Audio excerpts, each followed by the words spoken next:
लाडकी बहीण योजनेच्या निकषात न बसणाऱ्या अपात्र बहिणींची आता घरोघरी जाऊन चौकशी होणार आहे। ज्या लाडक्या बहिणींच्या घरी चारचाकी आहे त्या बहिणींना योजनेमधून अपात्र ठरवण्यात येणार आहे। आजपासून लाडक्या बहिणींच्या घरी पर्यवेक्षिका, अंगणवाडी सेविका जाऊन या योजनेच्या निकषात बसणाऱ्या बहिणींची पडताळणी करणार आहेत। 8 दिवसात पडताळणी पूर्ण करून अहवाल पाठवावा असे आदेश महिला आणि बालविकास विभागाने दिलेले आहेत।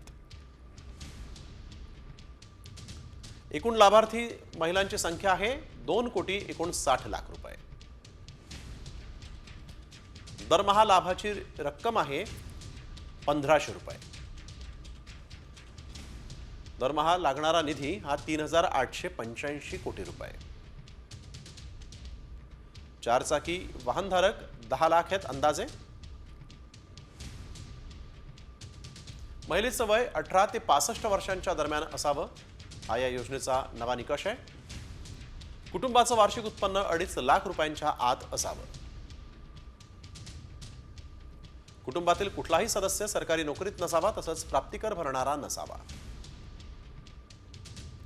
संजय गांधी निराधार योजनेसारख्या अन्य योजनेचा लाभ महिलांनी घेतलेला नसावा।